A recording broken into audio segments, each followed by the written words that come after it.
Pa-share naman mga Lodi. At heto na po ang 5 naunang mag-comment at 5 napili ko. Comment lang po kayo kahit hindi kayo una baka mapili ko kayo. Heto na ang una na si Lodi J. C. M. Pete, Lodi, A.O. Asibal, Lodi John Andrew Eva, Lodi April Rose Perpinan, Lodi M.J. Makaindig, Lodi Alex Pimentel, Lodi Kim Brian Guntan, Lodi Anthony Soani, Lodi Kevin Alcantara, Lodi Ricky Rodriguez ng Masbate City, Lodi Revan Lagman. Maraming salamat po sa inyong lahat, at kung bago ka pa lang dito, baka naman. Ika-116 na kabanata, sa pagpapatuloy. Makikita ang tavern, kung saan makikita ang ating bida at si number 7 at si Im Yeon Jong na nakaupo sa iisang lamesa. Habang sinasabi niya sa kanyang isip na isipin mo nga naman, dito ko pa talaga makakasalubong ang dalawang to. At tumingin siya ng seryoso sa mga ito. Sinasabi niya sa isip habang makikita ito na binigyan ko na si Im Yeon Jong ng pagkakataong umalis sa organisasyon noong pinatawad ko ang buhay niya. Pero heto, at tumanggi siyang umalis. At naalala pa niya ito habang sinasabi pa niya sa kanyang sarili na noong panahong yun, naramdaman kong may dahilan siya kung bakit hindi siya makaalis. Ang trabaho niya ay magsaliksik ng paraan para mawala ang mga side effect ng frenzied blood spirit pills. Dahil sinira ko ang lahat ng gamit at pasilidad niya sa pananaliksik noon, hindi dapat natapos ang proyektong yun. Tumingin siya ng mariin na sinabi pa niya sa kanyang sarili na kung ganoon, bakit siya nagpunta rito sa Wuhan. At pagkatapos, nagpakilala siya at sinabi na ako si Bayok Liden, isang strategist mula sa Justice Pavilion. Masayang sumagot naman ito sa kanya na isang strategist, ganoon ba? Hindi ka mukhang ganoon kung titingnan. Muling sinabi sa kanya ng ating bida na sinasabi mo bang mukha akong medyo mayabang? Tumawa ito na sumagot na huwag kang magkamali. Ang ibig ko lang sabihin ay mukhang masyado ka pang bata para sa ganyang kabigat na titulo. Sinabi naman ni number 7 na sa katunayan, siya ang responsible strategist. Nagulat naman ito sa kanyang narinig. At pinaglapat ang palad na masayang sinabi na mas mataas na ranggo yan kaysa sa tipikal na strategist, di ba? Mukhang kailangan ko nang baguhin ang tingin ko sa'yo. Ngumisi naman ang ating bida at sinabi dito na hindi naman. Isa lang itong papel para tulungan ng grand strategist. Ibinigay lang nila ito sa isang batang tulad ko dahil kailangan dito ng maraming paglalakad kung saan-saan. Sumagot sa kanya ito na mapagkumbaba ka pa sa lagay na yan. Sumagot naman siya na ano ba talaga ang relasyon ninyong dalawa. Tahimik lang si number 7. Habang sumagot naman si Im Yeon Jong na ako ang nakatatandang kapatid. Parang matalik kaming magkaibigan. Masayang sinabi pa nito sa kanya na pumunta kami rito sa Wuhan para sa isang inspection. Napangiti naman ang ating bida at sinabi na ganun ba? Habang magkaharap sila, sinabi naman ng ating bida sa isip na kaya pala nagsisilbing bodyguard ni Yeon Jong itong si Chil-ho. Habang masaya silang dalawa at patuloy na nag-uusap na tila walang iniintinding problema, tahimik naman si number 7 o si Chil-ho na nakatingin lamang sa kanyang unahan, hindi man lang sumasabay sa kanilang kasiyahan, at sa halip ay nananatiling seryoso ang kanyang ekspresyon na para bang may malalim siyang iniisip o binabantayang bagay na hindi agad napapansin ng iba. Makikita ang labas ng tavern na nababalutan ng malamlam na ilaw mula sa loob habang maririnig ang isang tinig na nagsasalita ng sige. Magkita-kita na lang tayo sa paligid. Sinabi naman ni Im Yeon Jong na ipasyal mo ako rito sa Wuhan sa susunod, na may halong saya at bahagyang pang-aasar sa kanyang tinig, kaya naman sumagot ang ating bida ng kung magkakaroon ng pagkakataon, gagawin ko yan, habang may banayad ng ngiti sa kanyang mga labi at sa kabila ng magaan na usapan ay may bahid pa rin ng hindi maipaliwanag na tensyon na unti-unting bumabalot sa kanilang paligid. Habang naglalakad ang dalawang babae ay tahimik niya lamang silang pinagmamasdan mula sa di kalayuan. Sinusundan ng kanyang mga mata ang bawat galaw ng mga ito na tila may iniisip o binabantayang detalye. At nang tuluyan na silang makalabas, naglakad sila sa magkaibang direksyon, na para bang may kanya-kanya silang patutunguhan.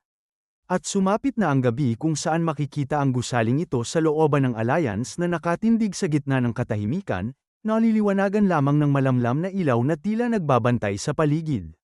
Mula dito, ay tahimik na nakatayo ang ating bida habang nakatanaw sa malayo, hindi man gumagalaw ay ramdam ang kanyang presensya na tila mabigat at puno ng iniisip.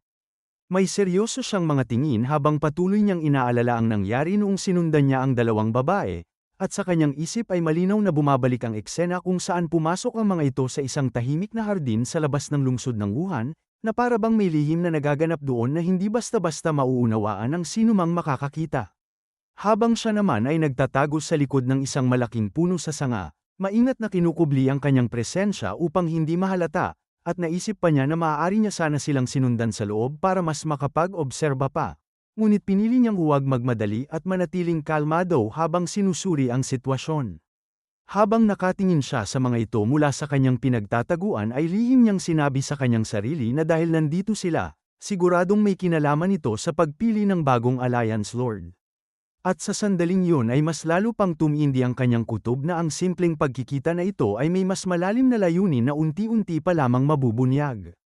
At ilang sandali pa, mabilis siyang nawala mula sa sanga ng puno na pinagtataguan niya, parang bula na sumangga sa hangin, at ang tanging naiwan ay ang malamlam na simoy ng hangin na dahan-daang humaplos sa paligid, na nag-iwan ng katahimikan at bakas ng kanyang biglaang pagkawala. At ilang sandali pa, sa katahimikan ng kanyang pag-iisip, dumating si Galzariang na agad na napatingin siya dito. At agad na sinabi sa kanya ni Galzariang na maligayang pagbabalik, nabalitaan ko na dumating ka na may bahid ng kasiyahan at magaan na tono sa kanyang tinig. Nagulat si Galzariang nang agad siyang niyakap ng ating bida, at sa kabila ng biglaang pagkilos ay ramdam niya ang init at tapat na damdamin na bumabalot sa yakap na yun, na para bang ipinapahayag ng kilos ang isang matagal ng pagkaibigan o pagtitiwala, na hindi kailangang ipaliwanag sa salita. At napasabi pa siya ng master, naramdam niya ang yakap ng ating bida, na may halong pagkagulat at pagkamangha sa biglaang kilos. Makikita ang mukha niya habang sinabi sa kanyang isip na hindi ako sanay na ganito ang ginagawa mo. Sa nakaraan kong buhay, hindi ko man lang nagawang bumati ng kahit sino nang may kasamang yakap na ganito. Habang inalis ang kanyang pagkakayakap humawak siya sa balikat ni Galzariang at sinabi pa niya sa isip habang nakangiti na pero nitong mga huli. Napapansin ko ang sarili kong mas madalas nang nagpapakita ng nararamdaman sa pamamagitan ng gawa. Sabi nila, ang mahalaga ay ang intensyon, pero kung hindi mo ito ipapakita, mananatiling lihim ang nasa loob ng puso mo. At nakangiting sinabi niya na mabuti naman at ligtas ka. Napangiti din sa kanya si Galzariang at sinabi na salamat sa pag-aalala mo. At makikita ang labas ng gusali. At isang mainit na tsaa ang isinalin sa tasa. Iniangat ito ng ating bida sa harap ng kanyang bibig at sinabi sa isip na mahilig si Galzariang sa yellow small tea. Partikular na ang uri mula sa Yuanan Deer Garden variety. Dagdag pa niya habang mariin na nakatignin na kahit na maraming beses kaming nagtsaa noong nakaraang buhay ko, hindi ko kailanman nalaman ang detalyeng ito. Ngayon ko lang ito nalaman habang nananatili sa tabi niya bilang isang strategist. At sinabi sa kanya ni Gal na kapagpahinga ka ba ng sapat? Sumagot ang ating bida na salamat sa iyo, nakapagpahinga ako ng mabuti. Dagdag pa niya sa isip na parang ito na ang pinakakomportable at pinakamahimbing na pahinga na naranasan ko sa pinagsamang dalawa kong buhay. Tumawa naman sa kanya si Galzariang at sinabi na nabunutan ako ng tinik na makita kang nasa mabuting kalagayan. Habang nakatingin ang ating bida sa kanya sinabi niya sa isip na mukha siyang medyo hapo at payat kumpara sa akin. Nakaramdam ako ng kaunting awa para sa kanya, pero wala tayong magagawa. Ito ay pasanin na si Galzariang lang ang makakabuhat. At pagkatapos, tinanong niya na kumusta naman ang itinatakbo ng pagpupulong. Mariin na nakatingin sa kanya si Galzariang na sinabi niya na umaayon ang lahat sa inaasahan. Ang huling botohan ay gaganapin sa loob ng 2 araw. Tungkol naman sa resulta, sigurado na si Ma Chol-gon ang magiging Lord. Napasabi naman ng ating bida na ano naman ang reaksyon ng ibang mga tagapagmana. Mayroon bang anumang pagbatikos o gulo? Na sinabi pa niya sa isip habang makikita ang mga aninong ito na sina Ma Gang-tae, Ma Yang-hwa, at sa huli, si Ma Song-hu. Dahil hindi ko pa sila personal na nakakasalamuha, hindi ko alam kung anong klase silang mga tao. At sinabi pa sa kanya ni Galzariang na oo. Nakakapagtakang nananatiling tahimik itong si Ma Ryong-in. Napaseryoso siya ng tingin at sinabi niya sa isip na sa kabila ng kanyang murang edad, likas na tuso at mapanlinlang ang hayop na Ma Ryong-in na yan. Dagdag pa niya sa isip na naiisip ito na hindi ko siya magagawang ma-corner o masukul noong nakaraan kung wala akong alam tungkol sa kanya. At seryosong sinabi niya na magmasid kayo ng maigi, lalo na kay Ma Ryong-in. Ngumiti sa kanya si Galzariang at sinabi na naintindihan ko. Tatandaan ko yan. Nga pala, oras na maging Lord si Machulgon, malamang ay papalitan niya ang grand strategist ng sarili niyang tao. Sinabi sa kanya ang ating bida na walang anuman yun. Sa katunayan, baka mas mabuti pang umalis ka na sa Justice Pavilion para mas malaya kang makagalaw. Seryosong nakatingin siya at sinabi pa sa kanyang sarili na siguradong isa itong patalim na may dalawang talam. Ang problema ay ang mga puwersang kumikilos sa likod ng lahat. Hahayaan ba talaga nilang makalaya si Galzariang nang ganoon na lang? Kinuha ang tasa ng tsaa habang sinasabi na sa loob ng 2 araw, muling susulat ng bagong kabanata ang kasaysayan ng Miriam. Dagdag pa ni Galzariang na isang kasaysayan na gawa-gawa lang ng mga hayop na yan. Nakangiting sinabi naman ng ating bida na kailangan nating itama ang lahat. Napatingin ng seryoso si Galzariang sa kanya. At pagkatapos sinabi niya na oo. Sinabi pa niya sa isip habang makikita ang labas ng gusali na itong pagkakamaling ng kasaysayang ito. Ibabalik natin ito sa Miriam. At lumipat ang eksena sa tahanan ni Marayong-in.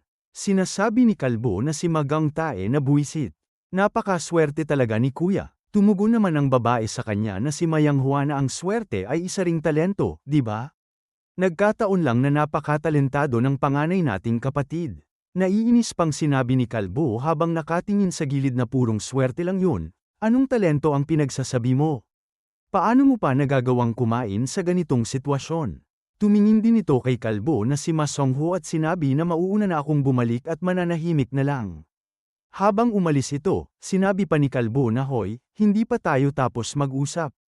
Saan ka pupunta? Dagdag pa nito habang tahimik lang si Mayong-in, na napakayabang ng batang yan. At nagsalita si Marayong-in at sinabi na ang batang yan ay sadyang siya lang ang pinakamatalino rito. Alam niya na ang pagkakataon niyang umangat ay hindi darating sa loob ng 20 taon. Napasabi sa kanya ang Kalbo na pinapatamaan mo ba ako? Sumagot si Marayong-in na natural lang, ang mga mangmang ay sila pa ang may pinakamatinding inferiority complex. O yung mga walang alam ang mas madaling makaramdam na mas mababa sila sa iba. Nainis naman si Kalbo na agad na napatayo at sa malakas na tinig ng kanyang boses sinabi niya na pinapatamaan mo talaga ako nawawala na ba kayo sa mga sarili ninyo? Sumagot naman ang babae sa kanya na hindi ako pumunta rito para makipag-away. Kaya itigil niyo yan. Tahimik na tumingin si Kalbo dito habang naiinis. At ilang sandali pa makikita si Kalbo na umupo habang nakatungo ang kanyang ulo. Habang iinom si Marayong-in sinasabi nito na kung ganoon, bakit mo ako pinuntahan? At sinabi naman ng katabi niya na ito na ba, ang katapusan para sa atin? Napangiti si Marayong-in at sinabi sa kanila na oo, ang ganap na katapusan. Dagdag pa niya habang nagulat ang mga ito na dahil mamamatay tayong lahat. Napasabi si Kalbo nang may gulat sa mukha na mamamatay? Ano bang pinagsasabi mo? Nakangisi si Marayong-in at sinabi pa na kahit na itinutulak ng buong Miriam si Machulgon para maging Lord, narito kayong lahat at nagtitipon para pagplanuhan kung paano siya sasaksakin sa likod. Nakangisi ito ng bahagyang naiinis na sinabi pa na kung ako siya, papatayin ko rin kayo. Sinabi naman ng babae sa kanya na pero magkadugo tayo. Papatayin ba talaga niya tayo? Nakangisi si Marayong-in at tumugon na magkadugo. Sa totoo lang, mas masahol pa tayo sa magkakilala lang. At tumingin ito ng matalim na sinabi pa na ate, kung ikaw ang naging Lord, hahayaan mo ba akong mabuhay? Natahimik ang dalawa sa kanilang narinig na may gulat sa kanilang mukha. At dito na po nagtatapos ang ika-116 na kabanata.